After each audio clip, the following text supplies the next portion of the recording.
नमस्ते बच्चों।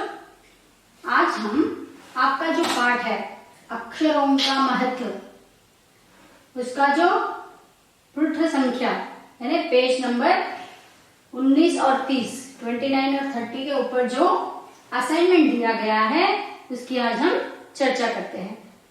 तो उसमें पहला प्रश्न कौन सा है कि अक्षरों की खोज किसने की। खोज का मतलब invention. Who invented letters? Letters यानी अल्फाबेट्स, हिंदी में जो आई वर्णमाला लिखते हो आप लोग, तो उसकी खोज किसने की। तो अभी अक्षरों की खोज किसी एक मनुष्य ने तो नहीं की। We cannot name any one person name because इसका विकास हुआ था, ये किसी एक आदमी ने। अभी हम कह सकते हैं कि बल्ब का इन्वेंशन किसने किया, कंप्यूटर का इन्वेंशन किसने किया। ओके, तो हम चार्ल्स बैबेज का नाम ले सकते हैं या थॉमस अल्वा एडिसन का नाम ले सकते हैं। वैसे एक आदमी का नाम तो हम नहीं ले सकते। तो अक्षरों की खोज आदमी ने की है। बहुत सारे एक के बाद इसका विकास होता गया, तो उसकी खोज किसने की है, आदमी ने की है। कुछ लोग सोचते हैं हमको अक्षर भगवान ने दे दिया है। नहीं, अक्षर आदमी ने ही उसकी खोज की है। आपका दूसरा प्रश्न है कि हमारी धरती, ये जो हमारा अर्थ है, कितनी पुरानी है। How old it is. If I ask how old you are, you can tell your age, right? तो हमारी धरती भी सूरज से बिग बैंग थ्योरी हर्ड। तो बिग बैंग थ्योरी की वजह से सूरज का एक टुकड़ा क्या हो गया, अलग हो गया। उसके बाद सूरज के इर्द गिर्द वो घूमने लगे, बहुत सारे प्लैनेट्स बने। उसके बाद वो भी धरती भी क्या थी, एक आग का गोला थी। उसके बाद वो ठंडी हो गई और उसके बाद धरती बनी। तो ये सब होने के लिए तो कितने साल पुरानी वो बनी है। तो हमारी धरती की एज क्या है, तो हमारी धरती 5 अरब साल पुरानी है। 5 अरब क्या होता है बच्चों, अरब मीन्स बिलियन, 5 बिलियन। तो 5 अरब साल पुरानी है, 5 बिलियन years old वो धरती इज। ओके, तो आपका तीसरा प्रश्न क्या है, आदमी पहले कब वह अपने गांव बसाने शुरू किया। तो आदमी क्या था पहले, आदि मानव, वो भी जानवरों की तरह रहता था, जंगल में रहता था और शिकार करता था, खाता था, पेड़ों पर सोता था। तो पूरी तरह जंगली जानवर जो होते हैं, बाकी के जानवर, उसकी तरह रहता था। वो कभी सेटल नहीं हुआ था। तो कब सेटल होने लगा, when he started settling, तो आदमी ने कई 10,000 साल पहले गांवों को बसाना शुरू किया। स्टार्टेड सेटलिंग, उसने गांव बसाए, एक एक गांव बसाया। वहां पे ऐसे थोड़े थोड़े लोग रहने लगे। जब खेती करने लगे बच्चों, तब गांव बसने लगे। तो कितने साल पहले आदमी ने गांव बसाना शुरू किया, 10,000 years। तो 10,000 साल पहले गांवों को बसाना शुरू किया।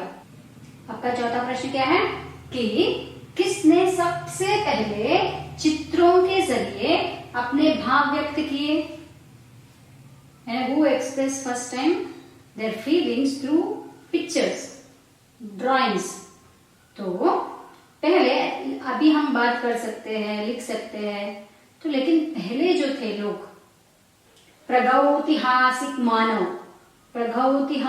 मानव ने सबसे पहले चित्रों के जरिए अपना भाव व्यक्त किया। प्रागैतिहासिक मानव कौन था? जिसको अक्षर लिखना नहीं आता था, बोलना नहीं आता था, तो वो अपनी भावनाओं को, अपने फीलिंग्स को कैसे व्यक्त करता था? चित्र लिखकर। Maybe you seen children in some गुफाओं में जो केव्स वगैरह होते हैं, अजंता एलोरा केव्स वगैरह जो है, वहां पे अपने बहुत सारे ऐसे पिक्चर्स देखे होंगे। तो वहां पे ऐसा कौन करते थे? प्रागैतिहासिक, इतिहास बनने से पहले जो आदमी होता था, वे आदमी गुफा में रहते थे। वे लोग क्या करते थे? शिकार करते थे। सूर्य देव को चित्र बनाना है तो वो एक गोला बनाकर उसके चारों ओर क्या करते थे? ऐसे रेखाएं खींचते थे। कुछ जानवरों के चित्र बनाते थे। तो किसने पहले अपने भावनाओं को चित्रों के जरिए प्रकट किया था? प्रागैतिहासिक मानव। प्रागैतिहासिक, इतिहास से पहले जो मानव था। तो आपका 5वां प्रश्न क्या है कि मानव को कब से सभ्य कहा जाने लगा? सभ्य यानी सिविलाइज्ड। कब से उसे सिविलाइज्ड कहने लगे लोग? क्योंकि पहले वो क्या था? जानवर की तरह था, जंगल में रहता था, शिकार करता था, तो वो सिविलाइज नहीं था, उसमें समझ नहीं थी। तो कब से उसे सभ्य कहने लगे? तो अक्षरों की खोज के साथ एक नए युग की शुरुआत हुई। आदमी अपने विचार और अपने हिसाब किताब को लिखकर रखने लगा। तब से मानव को सभ्य कहा जाने लगा। कब से कब सभ्य कहा जाने लगा? जब अक्षरों की खोज की गई। Alphabets were invented. उसके बाद एक नया युग ही शुरू हो गया। New era started. और आदमी अपने विचारों को his thoughts and all he started writing, उसे लिखने लगा। हिसाब किताब, कैलकुलेशंस वगैरह वो क्या करने लगा? लिख कर रखने लगा। तब से वो क्या हो गया? तब से उसे सिविलाइज हो गया, वो सभ्य कहलाने लगा।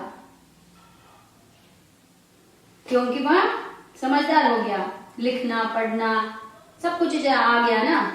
तो जो जिसे समझ है, लिख सकता है, पढ़ सकता है, उसे हम क्या कहते हैं? सभ्य आदमी या सिविलाइज्ड पर्सन। तो अक्षरों की खोज के बाद ही ये सब कुछ हुआ। आपका 6वां प्रश्न क्या है कि प्रागैतिहासिक काल का अर्थ क्या है? प्रागैतिहासिक चिल्ड्रन, प्रगति, उस शब्द में ही हमें पता चलता है। किसकी प्रगति? इतिहास। तो हिस्ट्री फॉर्म होने के पहले जो काल था उसे कहते हैं प्रागैतिहासिक। तो इतिहास के पहले का काल, इतिहास का काल कौन सा है? जब मनुष्य ने सब कुछ लिख के रखा था, तो वो सारा जो काल है वो होता है इतिहास। लेकिन उससे भी पहले जब अक्षरों की खोज नहीं हुई थी, तब मनुष्य क्या करता था? चित्रों द्वारा अपने विचार को प्रकट करता था और वह गुफाओं में रहता था। वो जो काल था वो है प्रागैतिहासिक काल, इतिहास के पहले का जो काल है। तो उसको हम कैसे खोज सकते हैं? ये फॉसिल फ्यूल्स वगैरह जो होते हैं उसको देख के, जो हड्डियां होती है पुरानी या दबे हुए, जमीन के अंदर दबे हुए कुछ निशानों के द्वारा हम खोज कर सकते हैं।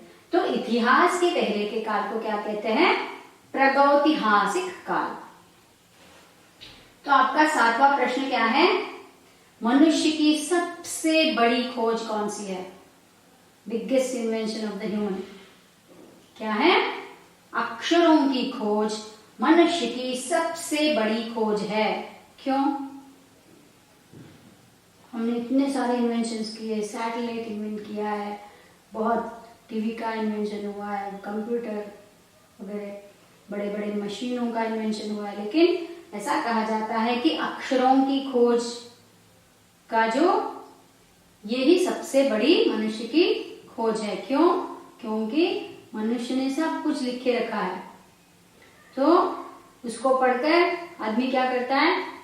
नए नए आविष्कार करता है। इसलिए कहा गया है कि अक्षरों की खोज मनुष्य की सबसे बड़ी खोज है। तो बच्चों, आपका 8वां प्रश्न क्या है? 8th क्वेश्चन, कहानी शब्द में प्रयुक्त प्रत्यय पहचानिए। प्रत्यय यानी सफिक्स।